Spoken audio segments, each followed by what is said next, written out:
Freemasons or whatever behind this. I know they're very symbolistic people. I was born on the Resurrection Day. Um, I was born on Easter Sunday. My birthday falls on Easter every so often. It's not every year. I don't know if maybe that has something to do with it. I'm religious, so that's a belief of mine.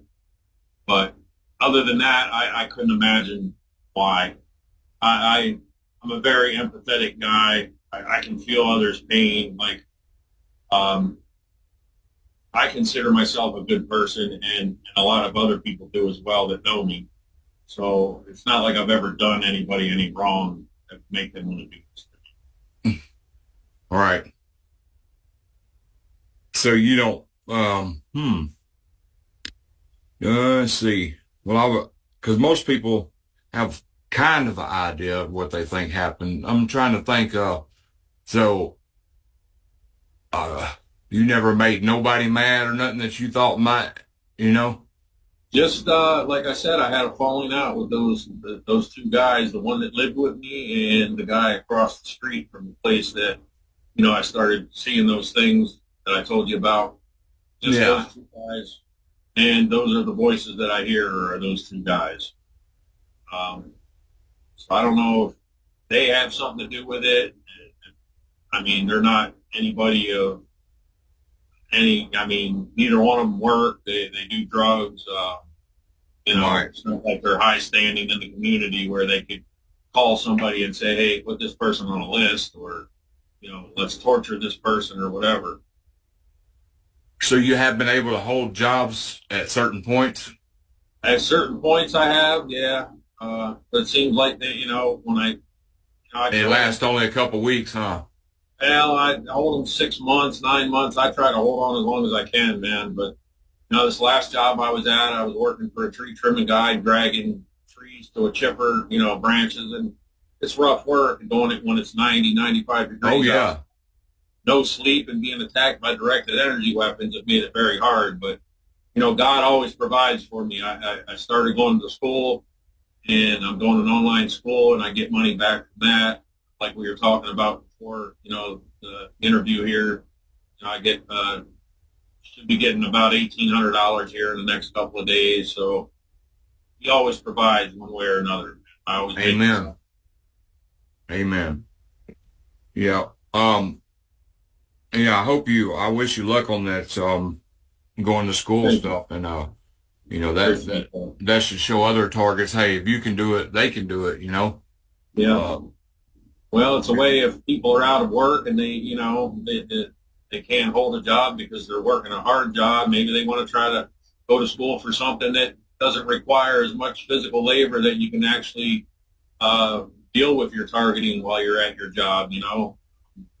That's why I decided to do it. Plus, I kept getting this nudge to do this. To be a minister and somebody like me that's been a drunk and a druggie in the past, and um, to do something like this, I believe it shows what a testimony. It shows the power of God.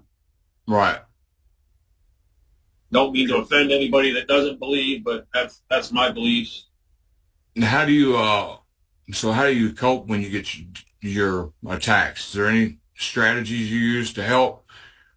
Like me, I used to sleep when I used to get hit. I used to get half gallon Ziploc bags full of water, and I would lay with them over my face and my head, and it helped.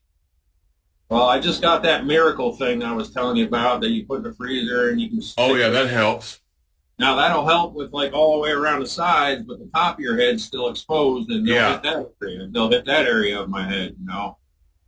Still keeping me awake. I mean, they're hitting my head right now. I mean, I've been up for days. I shouldn't have any kind of energy. I should be dragging, but they're hitting it enough that it keeps me awake. It keeps me coherent. Like if they would shut that signal off right now, I'd probably just be, just fade out and go to sleep. right. So how long have you been without sleep right now? Um, it's going on 2 days now, but Wow. for the last 13 weeks, they've been. I haven't got a full night's sleep in the last 13 weeks. Yeah, and the reason they sleep deprive you is because it's just kind of like a CIA torture technique. You know, it makes their technology more work better against you, mind control and all that. You know. Well, they've been all over my body, like I said, from, making me constipated to not being able to urinate to messing with my heart, hitting my lungs, and literally taking my breath away. To I guess now they're moving on to my brain and the sleep deprivation. Because they've tried everything else. I guess I don't know. Right. So They're not gonna do what they did to me before and make me do something stupid. That's not gonna happen. right. So, on how you cope, do you pray, or because spirituality has really gotten me through a lot of this, prayers, I do pray. I pray a lot. trusting God. Yeah, I pray a lot, and I've been building my faith more and more. Um, like I said, this is pushing me closer to God, going through something this traumatic. Yeah, it leaves you nowhere to go but to trust God. Just keep saying to myself, "It is written. It is written."